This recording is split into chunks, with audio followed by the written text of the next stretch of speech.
Good morning, everyone. This is Janet Grace Lamin. I welcome you back to my channel. So, menta ke video kadai syapang ka jingsu and then ngan pen iya pi kumno bansu ya ka tutu skirt. Yes. Nangong ya ka ka banga kwa ban pen iya pi ka di ka measurement ka banga shim ha ka length 6 or 7 like yeah. And then this is the material. It's a net material. Okay, it's a net material.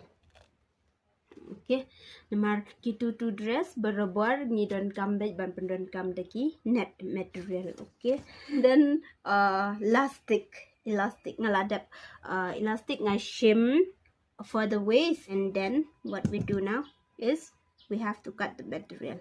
For that we have to divide each and every pattern.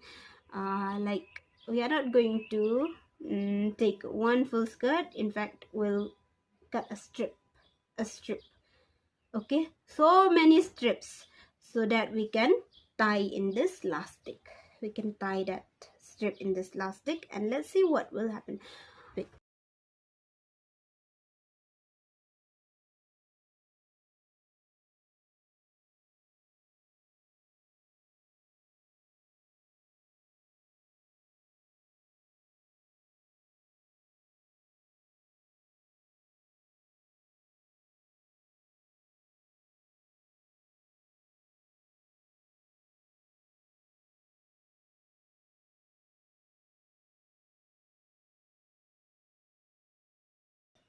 To do now, kumto.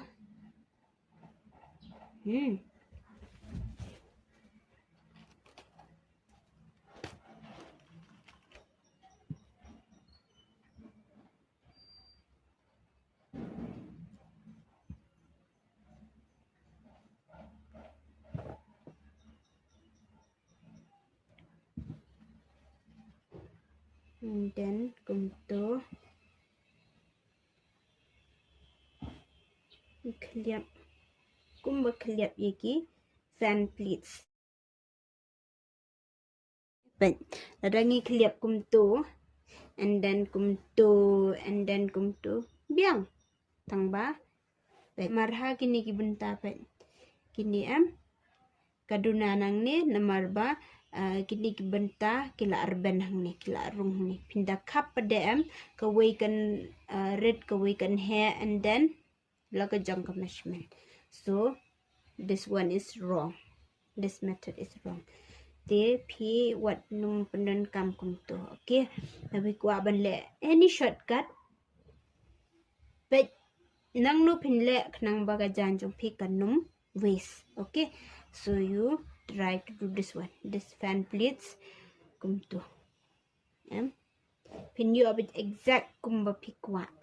Ka measurement kam biang, and then ka jan kam num waist. Mene kani kapat kawan kumto day. Kaduna kumto day namar bala arben nang ning ong makalong bit one folding kumto fi check biang ya gatu ka bangapan imene along one folding page hang ne pada ka 1 2 3 folding nang niru 1 2 3 1 2 3 4 folding kat ba fidang dan kam pi full kam lera.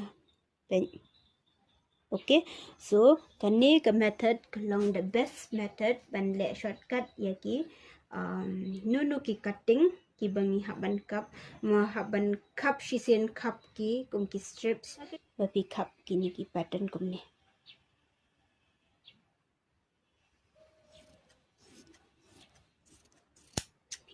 Sukha ban cup dan kam tension ra.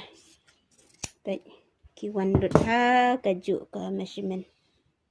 Wan bit haju bet ka measurement. Dan dari way ru ibaduna ya kani. Okay. So